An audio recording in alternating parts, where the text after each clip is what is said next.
Bienvenidos a tu podcast, La Voz del Miedo. Mi nombre es Alan Castellanos. Antes de empezar este video, les quiero pedir una disculpa a todos los suscriptores, ya que en las últimas semanas no hemos estado muy activos por aquí, pero esperamos recompensarlos con este episodio, el cual trata de los servicios de emergencias, paramédicos, enfermeros y bomberos, que sin duda todos los días arriesgan su vida por todos nosotros. Esperamos les gusten las historias. Recuerden seguirnos en nuestras redes sociales y si tienen una historia, no olviden enviarla a lavozdelmiedo2021@gmail.com. Suscríbete a nuestro canal y recuerda que estás por entrar a La Voz del Miedo. Hola a todos, mi nombre es David. Soy paramédico desde hace varios años, pero lo que les contaré se remonta a una de mis primeras experiencias, un servicio al cual acudí en compañía del operador y de un compañero que me instruía y quien también supervisaba mis actividades a bordo de la ambulancia. Hay una leyenda entre el personal de ambulancias, la cual dice que en la mayoría de las unidades se encuentra algo a lo que llamamos el tercer tripulante. Este es un augurio de muerte, usualmente para el paciente que será atendido o de alguien que ya fue atendido, pero que no sobrevivirá. Una noche lluviosa, fuimos activados para cubrir un servicio de emergencia en el basurero municipal de Metepec. Se trataba del cuidador, quien acostumbraba a beber hasta no poder sostenerse en pie. Esa noche, el señor llegó a su casa y golpeó la puerta. La hija le abrió y él rodó al piso golpeándose muy fuerte la cabeza. El traumatismo fue tal que de inmediato dio signos de su presencia. En fin, trasladamos al paciente en estado crítico a uno de los hospitales de trauma de la ciudad de Toluca. Al regreso, venía yo sentado en el asiento del paramédico, en la cabina de atención, justo donde comunicaba con el habitáculo del piloto y del copiloto. Este se une por medio de un pasillo pequeño en el que apenas cabe una persona. Íbamos platicando muy entretenidos, comentando el servicio, cuando de repente sentí una mirada muy pesada. Cabe notar que solo íbamos los tres en la unidad. Al voltear, pude notar que en el carro camilla había una silueta negra. O al menos así era, debido a la luz que entraba por las ventanillas de la puerta trasera. Me quedé pasmado y luego escuché una exhalación. Esto me hizo reaccionar, saltando hacia el frente de la ambulancia donde estaban mis compañeros. Estaba completamente asustado. Les dije que había alguien atrás, que se detuvieran, que alguien se había subido a la ambulancia. El operador se frenó de inmediato y de una manera muy brusca. Los tres descendimos de la ambulancia de inmediato. Detrás de nosotros circulaba una patrulla de la policía estatal, quien también se detuvo. El oficial, al vernos bajar de la unidad en ese estado, descendió de su vehículo y llevando su mano al arma preguntó: «Hey, ¿qué les sucede a ustedes? ¿No saben que alguien pudo haberse estrellado contra la ambulancia por lo que acaban de hacer?» «Alguien se nos subió en la ambulancia y no es tripulación nuestra», le dije. El oficial se dispuso a inspeccionar nuestra unidad y al abrir las puertas traseras, él apuntó con el arma y su linterna, pero nada, no había nada. Registró toda la unidad y no encontró absolutamente nada o algún rastro de algo raro. «Ustedes deben de estar locos o drogados, ven cosas donde no las hay. Los escoltaré hasta las proximidades de su base y los dejaré ahí para que continúen a solas». Y pues bueno, así lo hicimos. Al llegar y contar a nuestros compañeros lo que nos sucedió, uno de los más experimentados nos dijo: «El tercer tripulante, en una ambulancia, usualmente viajan dos, pero a veces, cuando algo fuerte va a ocurrir, el tercer tripulante aparece, solo así, sin aviso, y es porque viene por alguien o ya se llevó a alguien. Quizás su paciente no despertará más». Nunca supe a ciencia cierta qué fue lo que vi, y si alguno de ustedes tiene alguna historia similar, me gustaría conocerla. Gracias por leer y, en su caso, escucharme. Hola a todos. Quiero relatarles algo de lo mucho que me pasó cuando trabajé como paramédico y rescatista. Tal vez no sea tan extenso, pero se los quiero compartir. Mi relato comienza con unos jóvenes que fueron de excursión a cierto lugar y al no conocer bien, 2 de ellos se perdieron. Los demás que iban con ellos lo comunicaron al cuerpo de rescate y se inició una extensa búsqueda. Cabe mencionar que en ese lugar había barrancas, había un río, más aparte zonas de riesgo donde ellos podían caer y quedarse atrapados sin que nadie los encontrara. Entonces se recorrió casi todo el lugar y no había rastro de ellos. Ya estaba oscureciendo y debido a las condiciones del lugar y a lo peligroso de algunas zonas que mencioné anteriormente, se debía de detener la búsqueda. Solo que los amigos de los chicos que se perdieron querían seguir buscando hasta encontrarlos. Se dividió el grupo de rescate. Unos se quedaron otro rato con ellos para buscar mientras oscurecía completamente, y otros nos fuimos al lugar donde comíamos y descansábamos para ver si encontraban el camino y llegaban ahí. Ya estando en la casa, mientras esperábamos al resto del grupo, comimos algo. Todavía faltaban como 30 minutos para que oscureciera completamente, pues en el bosque y ese tipo de lugares, como la mayoría ya sabe, es más rápido que caiga la niebla y la noche. Entonces, en ese ínter, habrán pasado como unos 15 o 20 minutos. Tocaron a la puerta. Se escuchaba como una respiración agitada o desesperada, y pensamos que podían ser los chicos perdidos, o alguno de los que siguieron la búsqueda, para avisarnos que ya los habían encontrado, pero que necesitaban ayuda. Así que abrimos la puerta, pero para nuestra sorpresa, no había absolutamente nadie.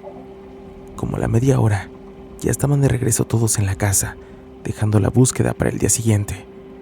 No pasaron ni 5 minutos, cuando volvieron a tocar de forma insistente la puerta. Pensamos que los chicos perdidos habían visto al grupo que había continuado la búsqueda y los siguieron a la casa. Entonces, volvimos a abrir la puerta, pero otra vez, no había nadie. Descansamos y al día siguiente, estábamos a punto de salir para continuar la búsqueda, cuando de nuevo llamaron a la puerta. Abrimos, y sí, otra vez no había nadie. Solo que esta vez se oyó una voz desesperada pidiendo ayuda y llorando. Como también teníamos un perro de búsqueda, se empezó a inquietar. Luego vimos cómo pasó una sombra, y el perro salió corriendo como alma que lleva el diablo, pues todavía no lo teníamos agarrado. Y ahí nos tienen, corriendo atrás de él para alcanzarlo. Se detuvo como a los 2 kilómetros, y lo que encontramos simplemente fue inexplicable. Estaba el cuerpo de uno de los chicos que se había perdido, y como a 10 pasos de él estaba el otro. Tal vez lo que tocó a la puerta eran los chicos pidiendo que los encontraran. Nunca lo sabremos, pero hasta ahora eso ha sido de lo más fuerte que me ha tocado vivir en este trabajo. La siguiente historia que vamos a contar es de Lisette. Buenas noches a todos. Es la primera vez que me atrevo a contar una de mis experiencias paranormales. Espero sea de su agrado.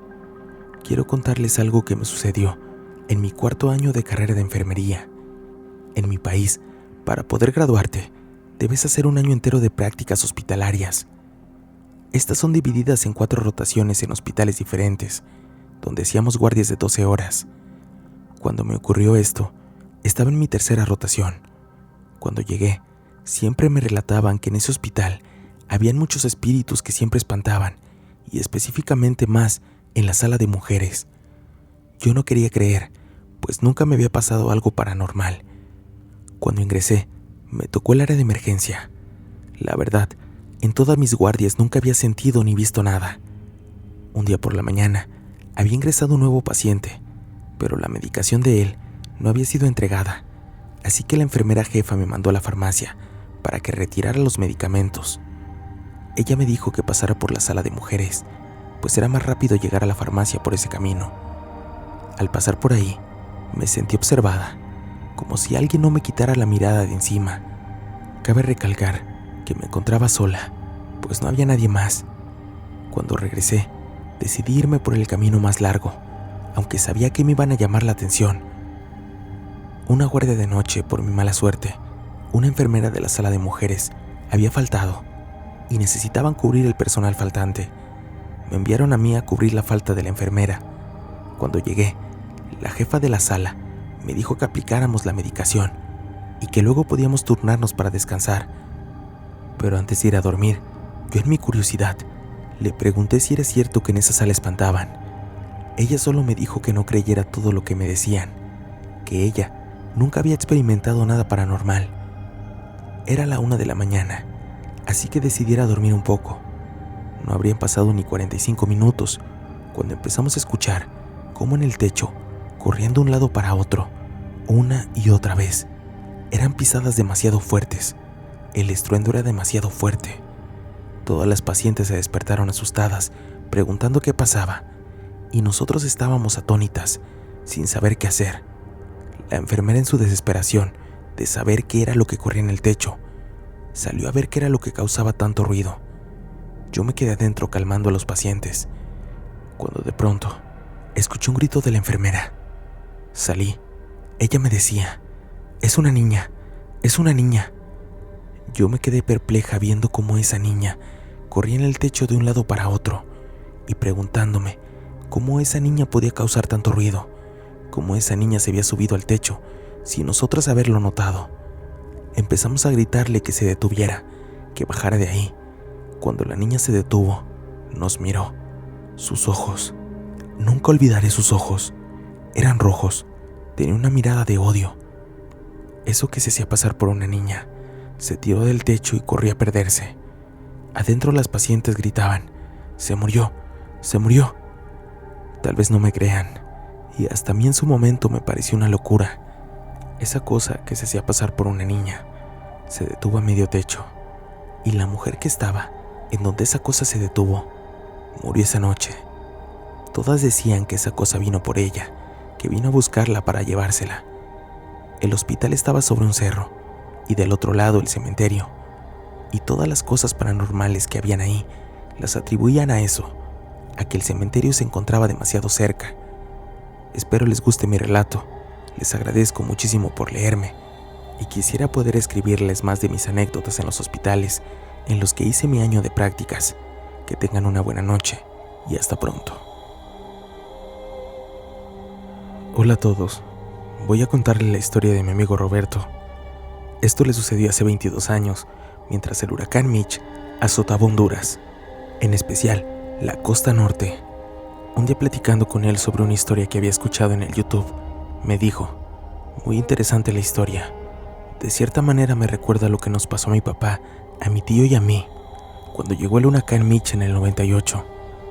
Con un tono burlón inmediatamente le pregunté si se le había aparecido algún fantasma para ese entonces. Hubo por unos segundos un silencio y Roberto contestó: «No uno, varios. Sé que tú no eres creyente de esas cosas y por eso nunca te he contado lo que pasó ese día, pero a mi papá y a mi tío Raúl les cuesta creer eso que nos sucedió. Si tienes tiempo te puedo contar, ya después tú sacarás tus conclusiones». Mi interés aumentó en ese momento y le dije que sí. Tengo todo el tiempo del mundo y soy todo oídos. Roberto comenzó con su relato. Era jueves por la noche. Mi papá estaba viendo las noticias junto a mi mamá sobre los estragos que estaba causando el huracán, de los ríos que se salían de su cauce y de toda la gente que había perdido sus casas y sus pertenencias. Mi papá se levantó del mueble y tomó el teléfono. Le marcó a mi tío y le dijo: «Tenemos que ayudar, no nos podemos quedar de brazos cruzados». Tanto el papá como el tío de Roberto son exmilitares con entrenamiento para rescate y búsqueda. Cuando colgó el teléfono, le pregunté qué sucedía y me dijo que mañana temprano iba a salir con mi tío Raúl a ayudar a la gente que tenía problemas con el huracán, específicamente a quienes vivían en la zona del río Ulúa. Mi papá me preguntó si quería ir y yo le contesté que sí. A la mañana siguiente salimos muy temprano con el equipo de rescate de mi papá. Nos reunimos con mi tío y comenzamos a buscar la gente por la zona. Encontramos a muchas personas atrapadas y varadas. Les ayudamos a cruzar el río Ulúa y a otros con sus pertenencias. Estuvimos casi todo el día en esa labor junto con otros voluntarios y bomberos de la zona. Eran casi las 8 de la noche cuando comenzó una de las peores experiencias de mi vida. Mi tío Raúl le dijo a mi papá que ya era tarde, que lo mejor era que regresáramos a nuestras casas y que a la mañana siguiente continuaríamos, a lo que mi papá estuvo de acuerdo. Caminamos por las orillas del río pendientes de que no fuera a crecer de nuevo. Íbamos rumbo al lugar donde mi papá había dejado su carro. Después de varios minutos de caminar, comenzamos a escuchar gritos y lamentos que pedían ayuda. Nos pusimos en alerta y con las linternas que andábamos nos pusimos a buscar, pero no encontramos nada. Nos quedamos viendo y el ambiente se comenzó a poner muy pesado, como si algo no estuviera bien. Continuamos el camino y a lo lejos vimos que venían caminando un niño. Salimos corriendo hacia él y mi papá le preguntó si estaba bien. Con dificultad nos contestó que no, que necesitaba ayuda, que su mamá y su abuela no podían cruzar el río. Sin dudarlo, le dijimos al niño que lo ayudaríamos. Tomé al niño de la mano y nos llevó río abajo. Cuando caminábamos para encontrar a los familiares del niño, volvimos a escuchar los gritos de ayuda. Para mi sorpresa, el niño se soltó de mi mano y salió corriendo. Lo perdimos en la oscuridad y por más que lo buscamos no lo encontramos. Inmediatamente mi tío se contactó con radio con los demás voluntarios y bomberos. Les contó lo que estaba sucediendo. Dijeron que llegarían lo más rápido posible. Nosotros continuamos con la búsqueda del niño y su familia. Mientras avanzábamos río abajo, a lo lejos, pudimos ver 2 hombres que nos hacían señas.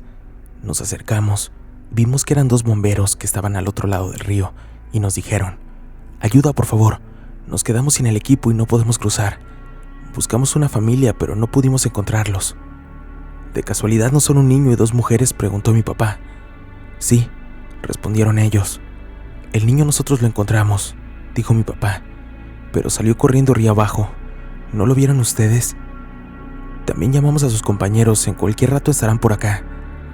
Los bomberos que estaban al otro lado del río no contestaron a lo que mi papá les dijo. Se quedaron inmóviles. Cuando mi papá y mi tío discutían qué hacer, uno de los bomberos habló: «Busquen más abajo. Llegarán a una parte donde hay varios árboles caídos y se forma una pequeña cascada. Busquen bien ahí». Contestamos que estaba bien, que eso haríamos. De nuevo, nos comunicamos por radio y le dimos la ubicación a los bomberos. Continuamos río abajo y entre más nos acercábamos a la zona descrita por los bomberos, más nos invadía una sensación de miedo y alerta. Justo en ese momento, los gritos de ayuda y ahora de lamentos se volvieron a escuchar y cada vez más fuerte. A unos 20 metros sobre una roca enorme, pudimos ver de nuevo al niño. Nuestra sorpresa fue enorme cuando vimos cómo éste se tiraba al agua. Corrimos para tratar de ayudarlo, pero de nuevo lo perdimos de vista. Al mismo tiempo los lamentos continuaban sin cesar. Justo cuando mi papá se disponía a entrar al agua, mi tío lo detuvo y le señaló al otro lado del río. Estaban los 2 bomberos que hace unos minutos habíamos encontrado. Yo comencé a gritarles que el niño se tiró al agua, pero no respondían. Mi tío me tomó del hombro y me dijo: «Esto no es nada bueno, vámonos de acá». Los 3 salimos corriendo del lugar y al voltear atrás, pude notar que los 2 bomberos ya no estaban en ese lugar. A los pocos minutos nos encontraron los bomberos y les contamos lo que había sucedido, sobre el niño, los bomberos y cómo nos dijeron dónde buscar. Uno de los bomberos se nos quedó viendo. Solo sacó su radio y dijo: «Teniente, creo que los encontramos». Nos quedamos perplejos y le preguntamos qué pasaba. Nos dijo: «No sé cómo lo vayan a tomar y si me lo vayan a creer o no, pero esos 2 bomberos que se encontraron ya están muertos». Sin creer lo que nos decía, mi papá preguntó que cómo era eso posible, si nosotros hasta habíamos platicado con ellos. En eso se acercó otro bombero y nos dijo: «Hace 2 días, cuando el huracán comenzaba a entrar con más fuerza, este río comenzó a crecer. Recibimos la llamada de unos campesinos de la zona que nos alertaron sobre una familia de 3 personas que se habían quedado sin poder cruzar y que el río podía llevárselos ya que la lluvia era muy fuerte y el río en cualquier momento crecía y se salía. Nos dispusimos lo más rápido posible a llegar al lugar y efectivamente, ahí estaban. Era un niño de unos 7 años, una mujer y una anciana.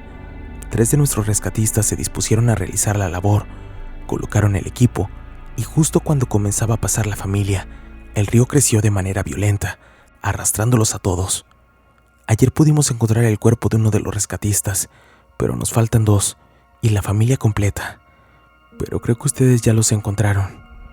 No podíamos creer lo que estaba pasando. Platicamos con 3 muertos que querían nuestra ayuda. Regresamos con mi papá y mi tío al día siguiente para ser testigos de la labor de rescate y efectivamente, a unos cuantos metros de la zona donde nos indicaron los bomberos que buscáramos, ahí se encontraban ellos 2. El niño se encontraba justo en la zona donde se arrojó al agua. La madre y la abuela estaban enredados entre varios árboles que la corriente arrastró.